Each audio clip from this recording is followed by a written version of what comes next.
Good morning.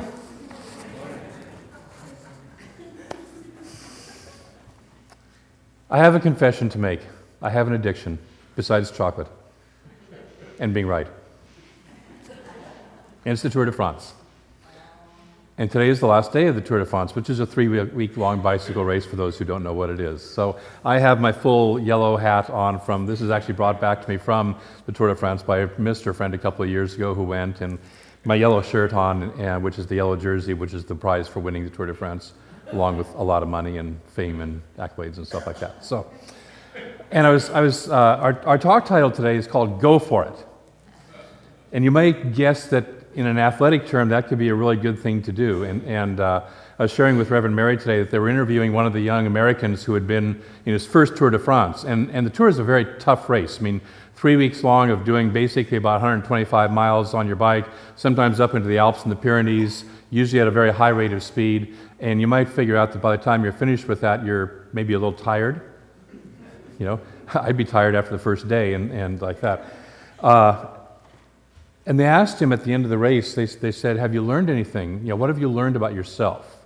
What a great question, right? I think that was one of Emerson's questions. What have you learned since last I saw you? And so what have you learned about yourself in these 3 weeks? And he says, I've realized my body can be broken and I can keep on going for it. I can keep on going forward. And so some of us have had experiences in our lives where it feels like our bodies or our hearts or our spirit has been broken. And do we keep on going for it? So I want to open today's talk with a quote. It's a famous quote. It's from a wonderful German philosopher, Goethe, who says, whatever you can do or dream you can, begin it. Boldness has genius, power, and magic in it. Isn't that a great saying? And so I looked at this and I thought, well, should I give it up and give a pep rally about going for it? Come on, let's go for it. You've probably heard that one before, right? Or should we talk about something else? Because this talk comes out of the Joyous Living Journal. We're doing the whole year's talks out of the Joyous Living Journal. And the first part of it talks about going for it, but the second part of it has another little thing that it says. It says, the beginning of any undertaking may be exposing you to criticism from others. Your belief in what you see must be stronger than the doubters before you, and I would add the doubters within you also. Your creative expression wants to expand, yet when it meets with resistance, the emotionally immature custodian of the vision finds it's easier to contract to where it is safe. If you choose the comfort of approval, the boldness you once had softens. The early strength gives way to safety, and the once clear voice becomes a distant memory. Anybody besides me ever have that experience? Yeah. So I thought we would take a look today at, rather than doing a pep talk of going for it, to take a look at what holds us back from going for it so we can deal with that, face that down, and be free to go for it. Because when we get this stuff out of the way, our natural tendency is to go for it. That's who we are. You know, the flow of the divine is moving through us. Do we let it through, or do we keep our bloated nothingness in the way of it? And so this is about looking at, calling out, dealing with, facing down, and finally stomping out the bloated nothingness. So what holds us back is, in that phrase I loved it, in that reading, was our comfort, our desire for comfort. You know, I'd really like to get out and train on my bike, but that bed is so comfortable in the morning. The couch feels so good. I could watch my favorite TV show, like the Tour de France. I could watch people bicycle instead of, yeah. Criticism, our fear of criticism. You know, we were talking yesterday, Phoebe Fazio was doing a talk called, or a workshop called Speaking from Your Heart. And Damien was talking, who's a Toastmaster, speaks for Toastmasters, was talking about that our biggest fear is not, you know, in America, is not public speaking, it's being humiliated in public, which we think that if we get up and speak, we'll do, right? Yeah, I mean, you might show up wearing some stupid, crazy hat and people go under, what the heck happened to him? You know, or something like that. So it's criticism. Are we going to be criticized by people? And finally, our need for safety and approval. I want you to like me. I don't want to really go out there and go after what I really want, because it might expose me to some criticism. So what I want to look at is what Gay Hendricks, I'm going to work with a book called The Big Leap by Gay Hendricks today, some material out of that. This is a fabulous book. Hopefully we have it in the bookstore. If not, I know that she has it on order because I asked Sylvia to have it on order. And Gay has something that he calls the upper limit problem. I love it, the ULP. We all have an ULP, an upper limit problem. And what the metaphor that he uses is that we have a thermostat internally set for how much good we can accept in our lives, where we are comfortable with that good. If it falls below that, we'll start to adjust back upwards. If it gets too good, guess what? We start to bring it back down to where it's comfortable. You ever seen anybody who, for instance, has become a wonderful new minister at a church and they're going to get installed, and then they drop a kayak on their toe and they have to just clomp along in a boot, for something like that? I mean, silly things like that. My last church, by the way, is about a month after I started it. I had my right retina detach. Do you think I have a little thing that says, So I get to look at that. We all get to look at this stuff. We all do this stuff.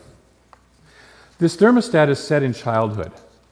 It's often set before we've even made the decision of, do we accept that or not? It's just what becomes normal for us from our childhood. We get the messages from our parents, from our peers, from our siblings, from all around us. What's comfortable and what's appropriate. And if we exceed that, we start to bump into some stuff. So we're going to take a look at that. What do we do if it gets too good? Our guilt pulls us back.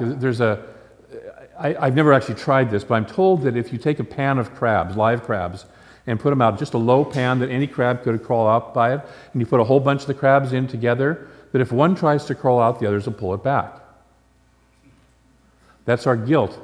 That's our internal voices. That sometimes is the people around us, if they're in that consciousness, which is why it's very important to surround yourself with people who are going for it also, rather than trying to keep you comfortable and safe and within yourself, within their idea of what you should be.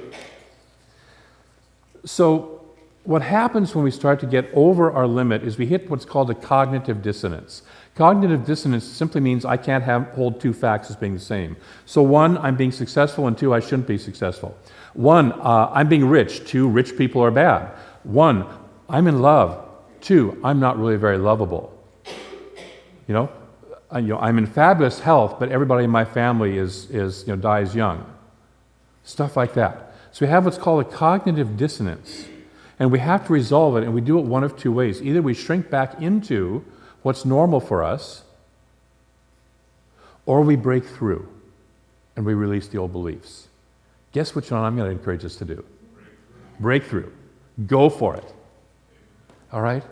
So let's take a look at this. Let's face some of this old stuff down. So number one thing that holds us back, and there's four different things we're going to talk about. The first one that we'll talk about is feeling fundamentally flawed.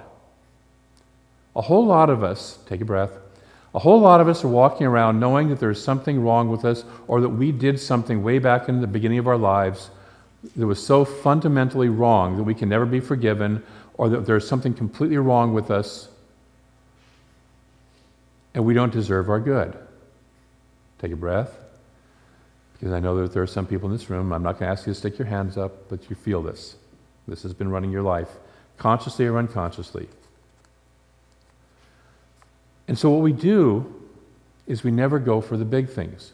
Because if I'm going to fail, which I know I am because there's something wrong with me, and so I'll never really succeed, so I never really try to succeed big. That way if I just go a little bit, if I fail, it's just a little failure.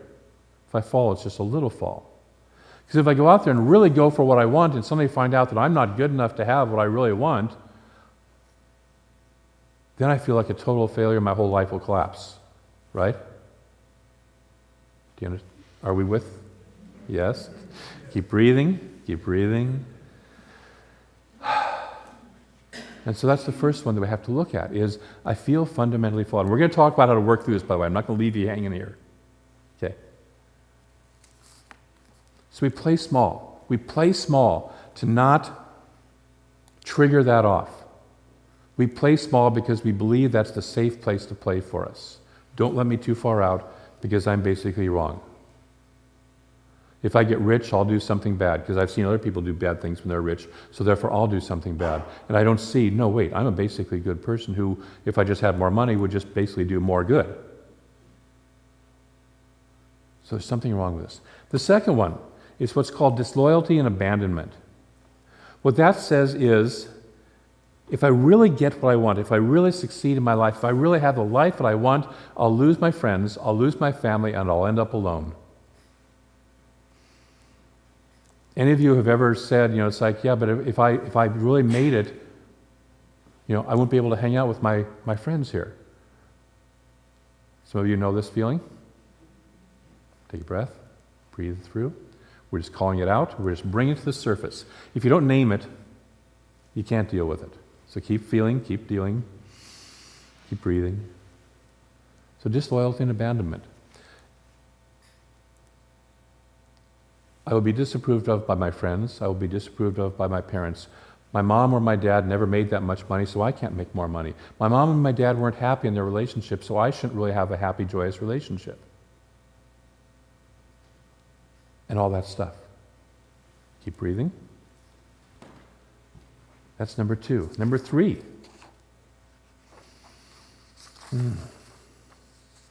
Greater success equals greater burden. There's 2 aspects to this. Number 1, I believe that I'm a burden. I'm in the way. This is one of mine, by the way. When I was young, it was like the best thing I could do was be invisible. There was a war happening between my parents. The best thing I could do was be invisible and not be in the way. Okay? And so if I become more successful, I'm more in the way, and I'm more of a burden. I take up more space, but I'm not supposed to be taking up that space. Keep breathing. So I'm more of a burden. So that's that first half of it. The second half of it is, if I have success, it's much harder and it's much more work. I mean, who'd want all that money? Then I'd have to get an accountant and I'd have to pay. I actually had a friend who wouldn't make more money because she didn't want to pay more taxes. And she was living on subsistence level. I mean, we're not talking about, she was in, $100 million a year person who didn't want to make $200 million. We're talking about barely getting by, always not having enough money, but didn't want to get up into a tax bracket where she'd actually have to pay taxes on it. Okay? We don't want the joyous relationship that we really want because we've heard that relationships are work. And so a really great relationship must be really great work. Oh my God. And what happens, back to the first one, what happens if I blow that one? What happens if I get the relationship that I really want and I blow it? I don't do the work because it's too much work and I'm not good enough, so therefore it'll go away. And then what? The big black abyss of nothingness. So it's this, I'm a burden, and extra success is a burden. It'll cause too much more work. And so I put it off. I don't really want that. I don't really want that nice new car because, well, I'd have to pay more insurance on it, and I'd have to pay more taxes on it, and et cetera, et cetera. And then finally, the fourth one is I'll outshine other people. If I'm really myself, if I'm really my brilliant, blazing, wonderful self, I'll outshine the members of my family or my friends. And it goes back to kind of number 2, they'll leave me and I'll be alone. And a lot of us who are gifted children, who are brilliant children, and I know there's several of you in here, we're taught to hold back and dumb down so that you didn't outshine your siblings, you didn't outshine your classmates, you didn't outshine their people. Who do you think you are? Just hold it down. Yes, you're brilliant, but let's wait for so-and-so over here. And so we're taught not to outshine others. We're taught not to be the brilliant self we are. And so that becomes habitual. So take a big, collective, deep breath. Let's let that go. Ready to let that go? Yeah. Oh, most of you aren't. Luke is, and somebody else over here I heard a yes. Are you ready to let that go? Yes. All right, thank you. So the ways that we ope ourselves, the ways that we administer this upper limit problem are worry. That's number 1. I'm not going to ask you to stick up your hands because I'd be worried that you might, feel bad and not like me if I asked you to stick up your hands. But I'll bet you there's at least one or two people in here who bravely worry. And worry, as we've talked about before, is the misuse of the mind for creating what it is that we don't want, more of what we don't want, by visualizing it, by making it real for ourselves, and putting our attention on that. That's worry.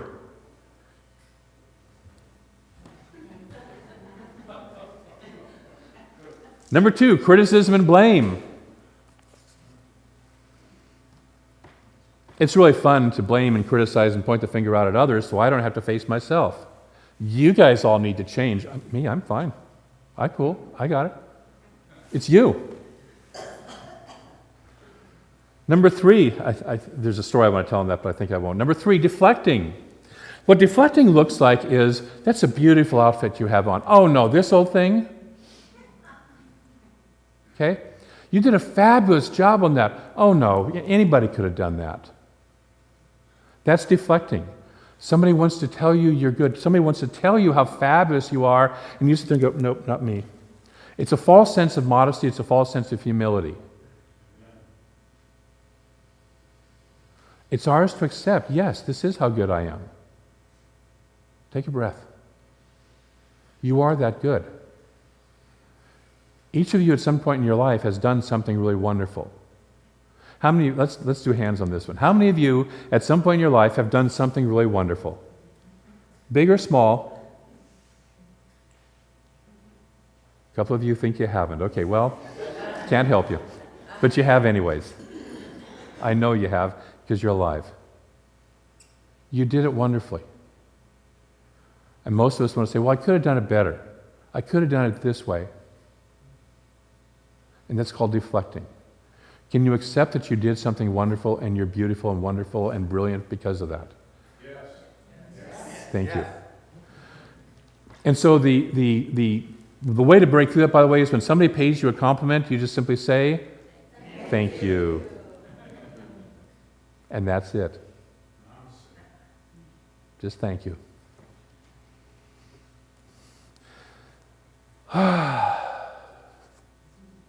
Number 4, squabbling.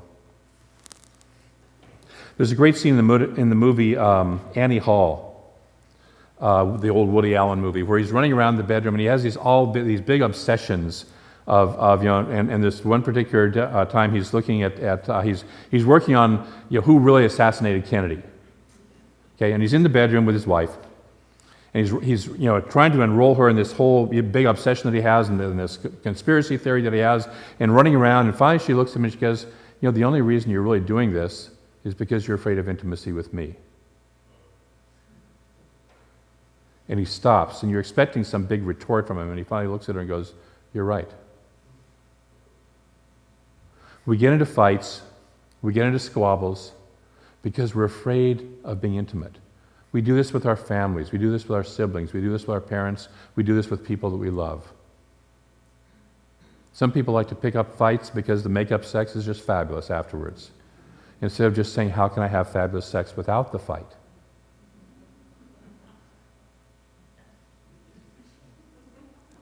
Okay? Some of you are chuckling. So squabbling, letting go of that. Oh, I hate this next one. Getting sick or hurt.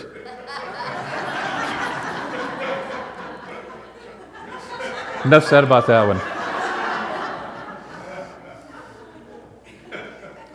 But no, how many of you have noticed that you or somebody when something really good happens to them besides me, get sick or get hurt? You've seen people, yeah. Maybe you've been that person. Okay? And then finally, the last one is what's called an integrity breach. You suddenly get the wonderful thing you want, and you do something that's totally out of character. I mean, you're even sitting there beside yourself going, who just did that? As you're looking at yourself doing it. These are the people who marry the person they love and then go out and have an affair, immediately, on the wedding night. Okay? These are the wonderful fundamentalist ministers who get up and preach that homosexuality is a sin, and then get caught the next week down in Florida with a couple of boys in their room. And the people who steal money. suddenly are embezzling stuff. I get what I really want, so let me have an integrity breach so I can completely undo it. So these are some of the ways that we apply, that we activate those things. When those things get activated, when those first 4 processes that we talked about, when they get activated, this is some of the ways we act those out. Can we relate to that? You don't have to stick your hand up, but can we just generally sort of relate to that? We've seen that done by other people, right? Okay, right. We know somebody who knows somebody. We had a second cousin once who might have done one of those things. Okay. Or you've watched your minister do it. So how do we get out? This is where we really get to the meat of the talk. Number 1, we start to pay attention to our habitual behaviors. We pay attention to what's going on in our mind, to our behaviors, to our actions, to what am I doing. So I start to notice, oh, look at this. I remember that back when I first got my first church, I had my right retina detached. Now it's my big toe, and I dropped a kayak on it. I might have a process going on here. I might have a pattern running here.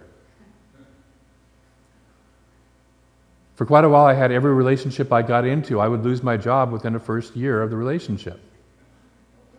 Didn't matter how secure the job was or how wonderful or not wonderful it was, and it wasn't my behavior. I mean, it was just somebody, the company would go belly up, or they would lay off the entire line of business that I was involved in. I mean, it was like stuff that, it wasn't that I would go sabotage deliberately. It was all them. But I'd start running that pattern, and I would notice what in my conscience starts calling that pattern in. Number 2, we begin to understand our family story. We begin to be aware of it. A lot of us want to say, oh, that happened so far ago and so long ago, and it's so miserable and so messy. I don't even want to think about that. Okay? We have to go back and look at it and think about it. And then here's the important part. Lose our fascination with it. So many of us are so fascinated with the story of what happened in our past, what was done to me, what I did to somebody, and that's what fascinates us. Instead of being fascinated with, what do I really want in my life? Where am I really going in my life? So we have to look at the family story and then lose our fascination with it. Yes, it happened. Do I need to carry that around forever? Carolyn Mace talks about a woman that she worked with that had been molested as a child one time. And she spent the next 40 years going to groups every single day of the week. Listed herself as a survivor, an incest survivor, and thought of herself, that was her whole life. And she said the whole thing probably took all of about 15 minutes in her life, and she spent years and years and years and years and years hanging on to that story and never dealing with it. There's a difference between shoving it under the carpet and not dealing with it. Deal with it, but then lose the fascination with it. Does that make sense? Yes. Take a breath. Some of you I know have some stories, and they've seemed very big to you, and very bright and very bold. And what I'm going to invite you to do is to put those where they belong, behind you, and shrink them down and make them less bright and less bold, visually in your mind and in your life. Because the place that should be bright and bold is, guess what? Here now and where you're going. Okay? And so you start to make that more fascinating. See, it's one of the things that I did, I've talked a couple times about being in arguments with my ex-wife when she wasn't present in my life anymore. Years after she wasn't present in my life anymore. And that's being fascinated by the old story and wanting to work it out. And it's not until I've started to make the present and the future more bright and more important, and sometimes I just had to say, as my mind would habitually go there, I would say, look, I've been down this road. She's gone. We're done, out, goodbye. What I really want to focus on is the wonderful talk I'm going to give this Sunday, the wonderful things that are happening in my life, settling into my house and getting stuff done, the healing my toe and getting my body back in shape, and all that sort of stuff. I want to focus on where I'm going. Yeah, that happened. No, it wasn't very nice. I'm not going to carry it forward anymore. I drop it, I let it go. So that's number 2, is become aware of your family story or your past story, whatever that's holding you back, and releasing your fascination with it. Number 3, people who are in the Prosperity Plus 2 class are going to recognize this one. Do a pattern interrupt. If you find yourself running down the path of doing one of these things, you do what's called a pattern interrupt. You stop it. We learned a process that just simply says, it's like you literally turn around and look at it and say, "Excuse me, you are no longer a part of my life. Get out. I've got a message from my soul that says that I'm a magnificent, fabulous person. Get on." So you do a pattern interrupt. Yeah, I've been running the same old thought of how, I'm not good enough, not good enough, not good enough, not good. Shut the F up. And sometimes you just have to say that to your mind. Sometimes you just have to say that to those old doubts within you. I've listened to you long enough. You've jabbered and jabbered and jabbered and jabbered. Shut up. I'm going this way. Pattern interrupt.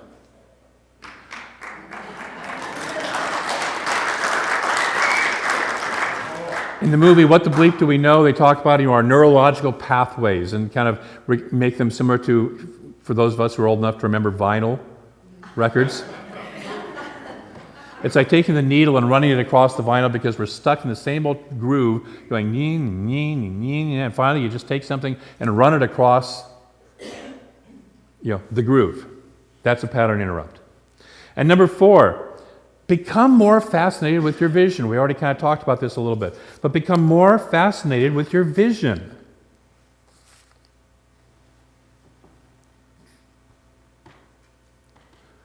If we're running the patterns of I'm not good enough, if we're running the patterns of I don't deserve this and all that stuff, we won't make that vision very big and bright. Because we don't deserve it. And we're afraid we'll be abandoned. And we're afraid we'll outshine somebody. And, well, I'm just a burden anyway, so why should I have that?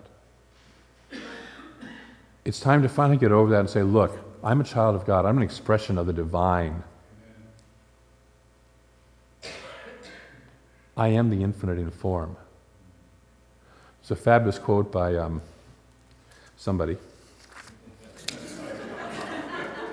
Joel Goldsmith.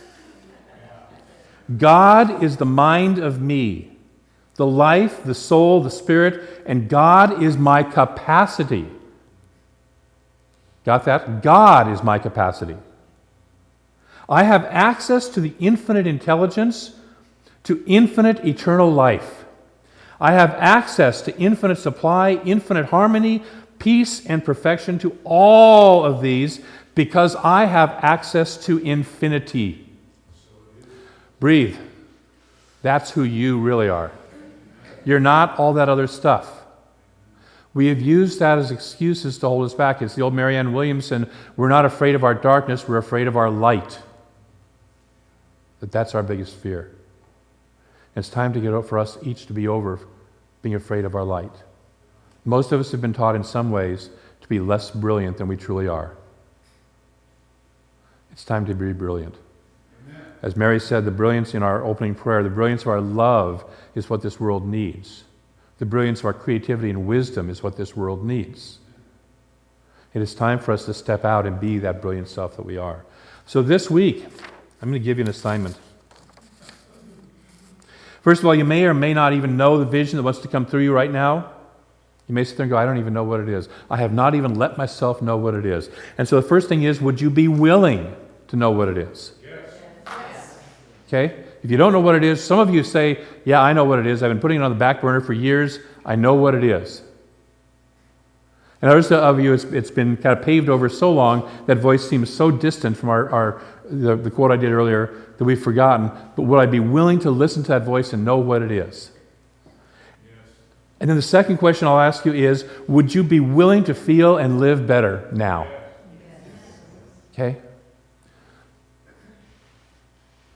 So this week,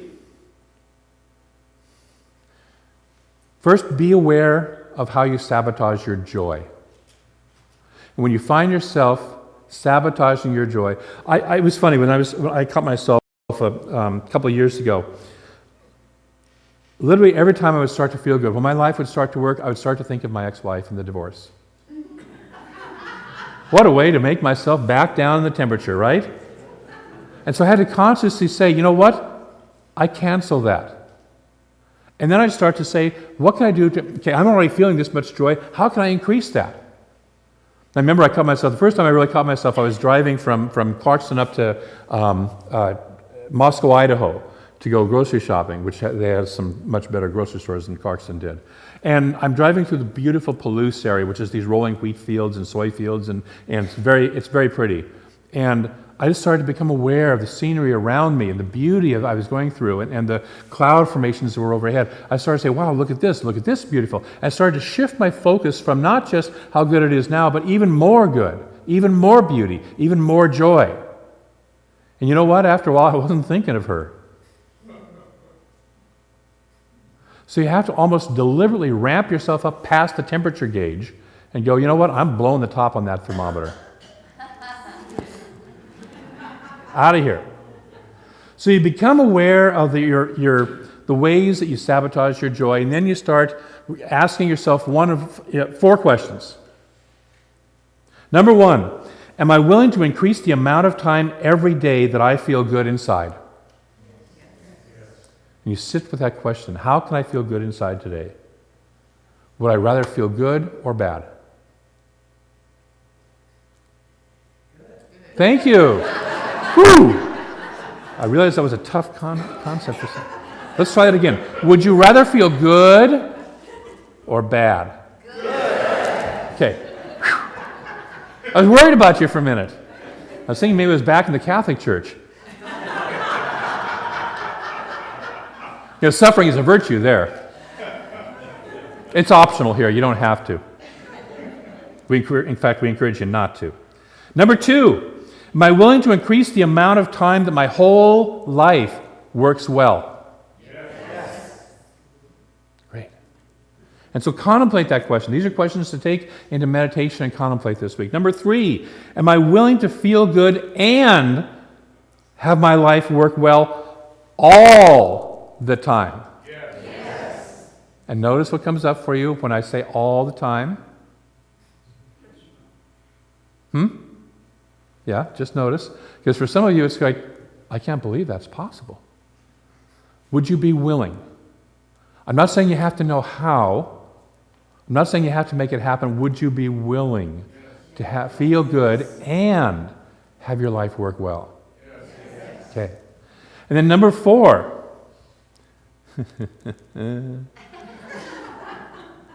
Am I willing to live at my ultimate level of success in love, money, and creative contribution?